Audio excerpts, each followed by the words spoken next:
Hotel workers, what is your craziest story? Story 1. I have a friend that owns a small motel just off a highway. I would hang out with him and chat on some late nights. One night, he got a call that one of the guests heard a loud crash in the room next door. Checked the computer and saw that the room was unoccupied. Friend and I went to check it out. We knock and there's no answer. He opened the door and there was a cat in the room. It knocked over a lamp and smashed it. It was super friendly and came right to us. We took it back to the office and looked at the room records. The prior person that was in the room abandoned the cat when he checked out 3 days earlier. He was already on the other side of the country when we called him, and he said he was not coming back for the cat. My friend took ownership of the cat, and now she is the motel cat. She walks all around the property and takes care of any mice or critters. She even has her picture on the wall as one of the employees. Not sure why the maid service did not see it when the room was being cleaned. We think that the vacuum scared the cat and she hid somewhere. Still was a dick move of the old owner to leave the cat behind. Story 2. I worked in a decent hotel in college and was the night auditor. One night, the police came in and went directly to a room around 2 a.m. They escorted a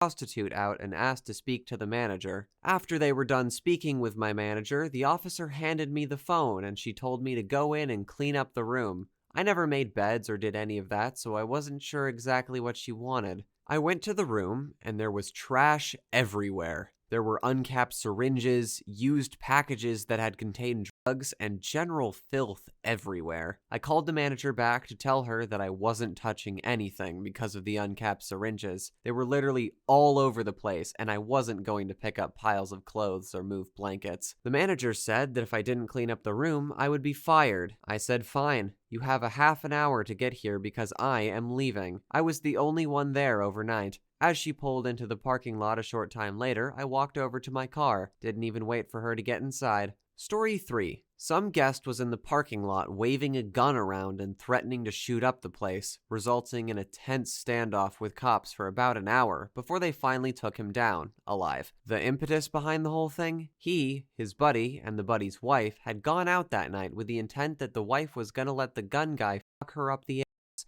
but she got cold feet at the last minute, and they locked him out of the room when he got mad. So yeah, he was so drunk and wanted to tap that ass so badly that he decided to threaten a whole hotel. Story 4. When I was 15, I was a busboy at a local resort, Little America, Cheyenne, Wyoming. Occasionally, the restaurant I worked in would ask one of the bus staff to deliver room service to one of the rooms. They always asked male staff for safety reasons. On one occasion, I was asked to deliver a tray to a room. I took the tray to the room, and a scantily clad woman answered the door. I never went in the room, but I could see there were about 8 to 9 men and women in their 60s and 70s, almost all of them nude, in the room. Even at 15, I knew the room smelled like sex. I remember I was tipped well, went back to work, no one ever asked how things went, and I never really mentioned it to anyone because I didn't think anyone would believe me. Story 5. Lots of hotel guests were in for a conference. One night, about 10:30 p.m.,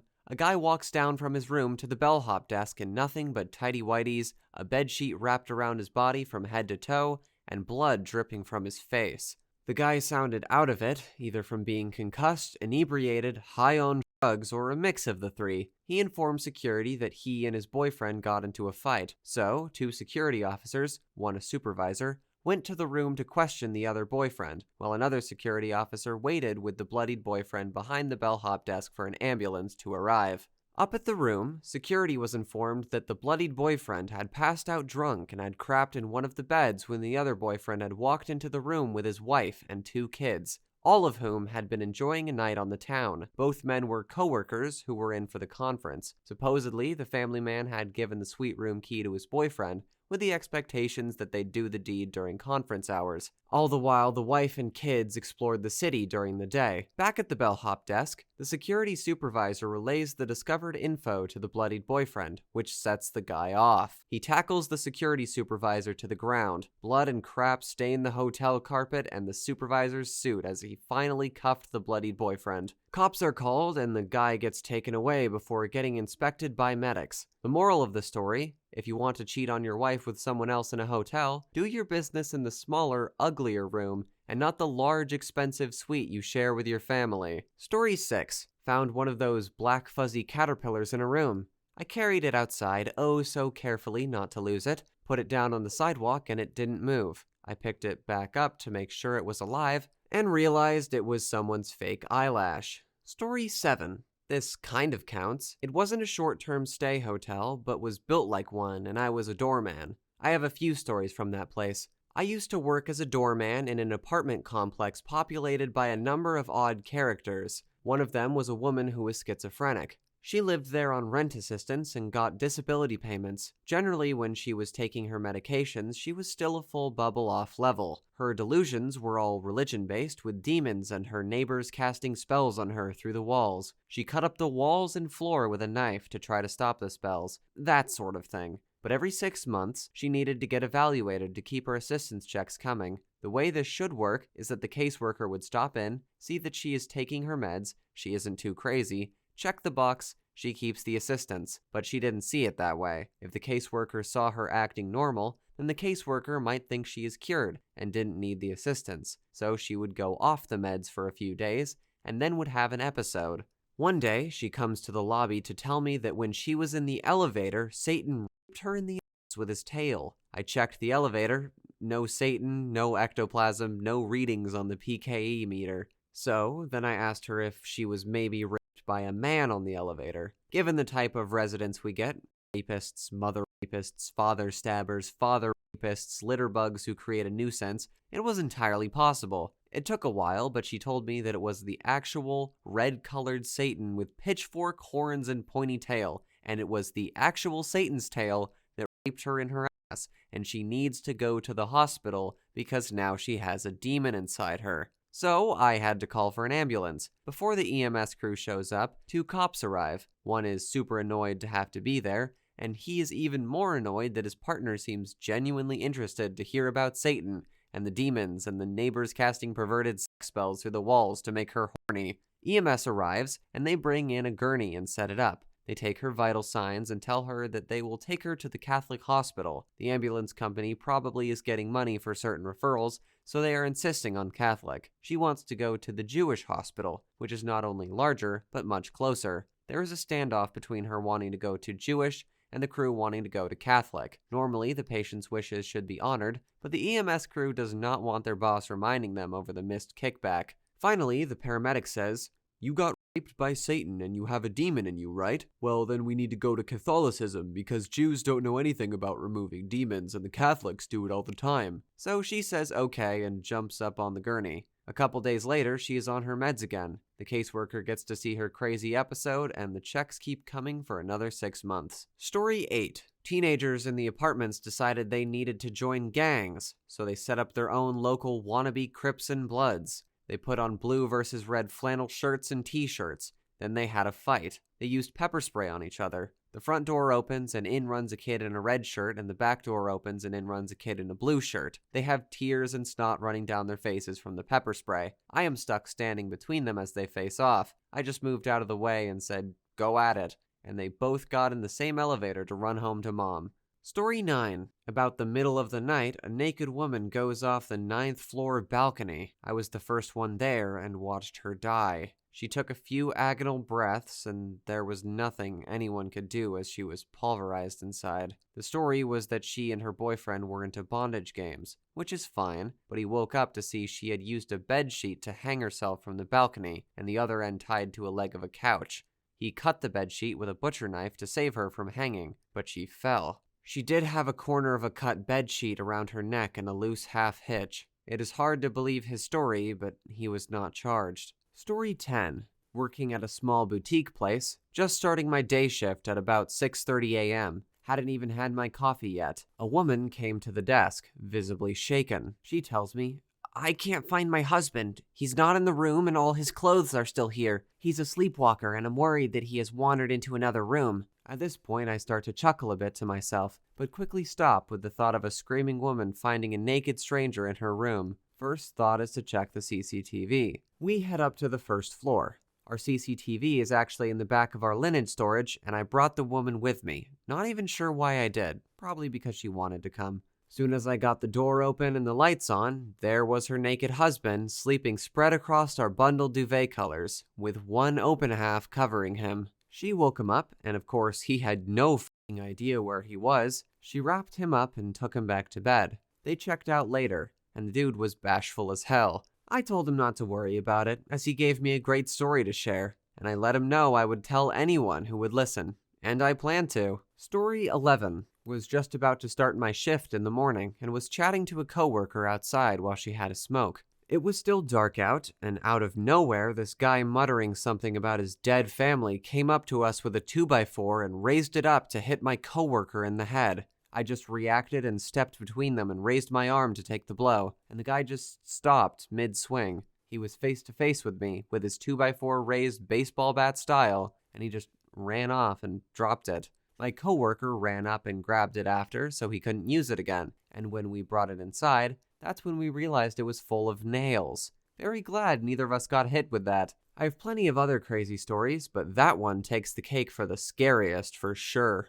Story 12. I'll keep these as short as possible because I have a ton. Cleaned a family room, which had a main double bed and a separate room for 2 singles. The singles bedroom was littered with lingerie of every type and color. Crazy stuff. When we were walking out of the room, we bumped into the family of Mom, Dad, and their 2 13-year-old daughters. The lingerie belonged to the daughters. A woman got fired for pooping in the guest's room. She got caught because the guest came back to the room and found her. Had a local rock star stay for a while. On their last night, they trashed the room in ways that still amaze me. Didn't know cocaine was meant to be mixed with feces for an abstract art piece on the curtains. Had a very, very high-profile celebrity stay in the hotel. Kind of a hero of mine, so I worked up the courage to go to speak to them. Knocked on the door and eventually let myself in under the guise of housekeeping inspection. Found the celebrity playing Für Elise, however you spell it, on the grand piano. Took it in and left shortly after. Had a very high net worth individual stay at the hotel for over a month.